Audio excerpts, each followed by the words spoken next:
الشیطان الرجیم بسم اللہ الرحمن الرحیم۔ آج آپ حضرات کی خدمت میں سورۃ الانعام کی تلاوت کی گئی ہے۔ اس سے پہلے سورۃ المائدہ کا ایک صفحہ رہ گیا تھا، آج اس کی بھی تلاوت ہوئی ہے۔ سورۃ المائدہ کی آخری آیات میں اللہ رب العالمین نے ایک اہم اصول بیان فرمایا ہے کہ اللہ نے یہ بات واضح فرما دی کہ قیامت کے دن کام آنے والی چیز سچ ہے، سچائی کام آئے گی، جھوٹ وہاں پر کام نہیں آئے گا۔ قال اللہ ھذا یوم ینفع الصادقین صدقهم، سچے لوگوں کو ان کی سچائی آج کے دن نفع دے گی، یعنی قیامت کے دن۔ اور جب یہ بات طے ہے کہ سچائی نجات دینے والی ہے، نجات دینے کا، نجات ملنے کا ذریعہ ہے، تو اس کا جو اپوزٹ ہوتا ہے وہ جھوٹ، انسان کو تباہ کرنے والی چیز ہے۔ حدیث پاک میں ہے کہ نبی اکرم صلی اللہ علیہ وسلم سے صحابہ نے پوچھا کیا مومن فلاں گناہ کر سکتا ہے؟ حضور نے فرمایا ہاں کر سکتا ہے۔ انہوں نے فرمایا فلاں گناہ، 2-3 گناہ کا تذکرہ کیا، اس پر حضور نے فرمایا ہاں مومن فلاں گناہ کر سکتا ہے۔ پھر ایک صحابی نے پوچھا کہ مومن جھوٹ بول سکتا ہے؟ تو نبی اکرم صلی اللہ علیہ وسلم نے فوراً کہا کہ نہیں، مومن جھوٹ نہیں بول سکتا۔ ایمان کا اور جھوٹ کا کوئی آپس میں رشتہ ہی نہیں ہے۔ ایمان بھی ہو، جھوٹ بھی ہو، یہ ہو نہیں سکتا۔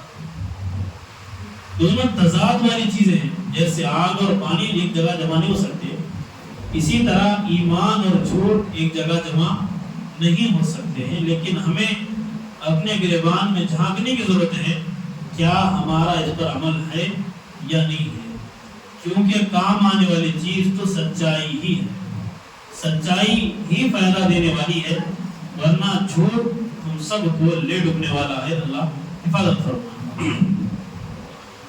اس کے بعد آگے اللہ رب العالمین نے ایک یہ اصول بیان فرمایا کہ جہاں کہیں بھی ایسی مجلسیں لگتی ہیں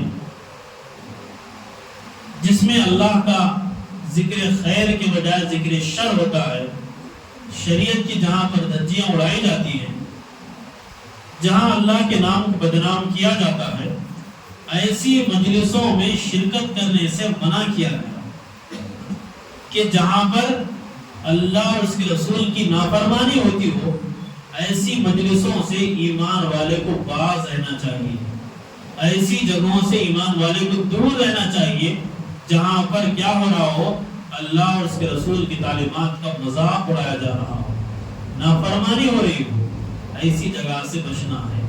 تو اس سے بہت سارے اصول نکلتے، یہ اصول بیان کیا، اس سے بہت سارے مسائل نکلتے ہیں۔ مثال کے طور پر ماتم میں شریک ہونا، ماتم گرچہ ہم نہیں کر رہے لیکن وہاں پر شریک ہونا کیسا ہے؟ علماء فرماتے ہیں وہاں پر شریک ہونا بھی ایک طرح کا جرم ہے۔ ایک برائی کو دیکھنا یہ کون سی اچھائی ہے؟ برائی کو دیکھنے سے یہ بات معلوم ہوگی کہ وہ اس کو اپریشیٹ کر رہے ہیں۔ وَتَعَاوَنُوا عَلَى الْبِرِّ وَالتَّقْوَىٰ، اللہ کا فرمان ہے نیکی کے کاموں میں تعاون ہونا چاہیے، برائی کے کاموں میں ایک دوسرے کا تعاون بالکل بھی نہیں ہونا چاہیے۔ یہ ایک اصول اللہ نے بیان فرمایا۔ اس کے بعد پھر آگے اللہ رب العالمین نے انبیاء علیہ السلام کا تذکرہ کیا۔ یہ قرآن کریم کی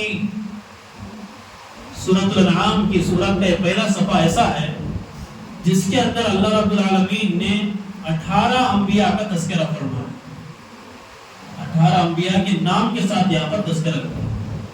قرآن میں الگ الگ انبیاء کا الگ الگ جگہ پر تذکرہ آیا، لیکن اس طرح ساتھ میں اتنے انبیاء کا تذکرہ کہیں پر نہیں آیا۔ یہ تذکرہ کرنے کا کیا مقصد تھا؟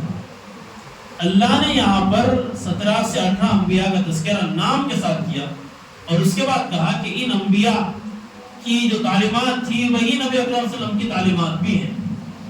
ایک طرح نبی اکرم صلی اللہ علیہ وسلم کو ایک تسلی بھی تھی کہ جو کفار آپ کو ستاتے تھے، دن و رات آپ کو ایزا پہنچاتے تھے، ایک طرح کی تسلی بھی تھی کہ یہ لوگ بھی گزرے ہیں، ان کے ساتھ بھی یہ چیزیں پیش آئی ہیں۔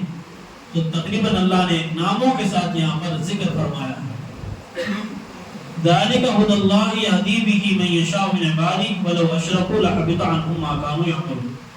اس کے بعد اللہ نے ایک چیز یہ کہی کہ ہدایت پر آ جائے ٹھیک ہے، اگر ہدایت پر آتے ہوئے، ہدایت پر ہوتے ہوئے ذرہ برابر بھی شرک کیے تو وہ پورے کے پورے ہمارے اعمال، پوری کی پوری عبادت ضائع ہو جائے گی، حبط اعمال، اکارت چلی جائے گی، ختم، کوئی اس کی حیثیت نہیں رہے گی۔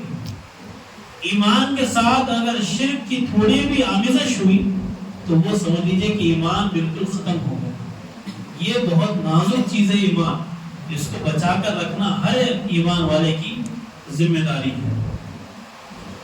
پھر آگے بڑھتے ہوئے اللہ رب العالمین نے سورۃ الانعام کی آخری آیات میں ایک مومن کا لائف سٹائل کیسا ہونا چاہیے، ایک مومن کو اپنی زندگی کیسی بسر کرنی چاہیے، اس کو اللہ نے بیان کیا بہت ہی پیارے الفاظ میں، قُلْ إِنَّ صَلَاتِي وَنُسُكِي وَمَحْيَايَ وَمَمَاتِي لِلَّهِ رَبِّ الْعَالَمِينَ۔ یہ آیت کیا ہے؟ ایک مومن کا لائف سٹائل کہ کس طرح ہونا چاہیے، کیسا ہونا چاہیے۔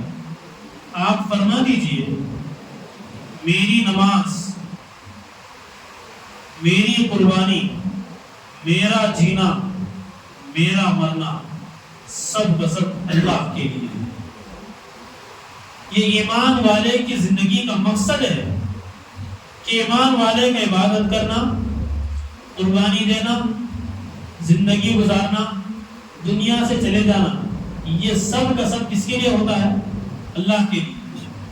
اس آیت کو ہمیں اپنے دلوں میں جگہ دینی چاہیے، اپنے دلوں میں لکھ لینا چاہیے۔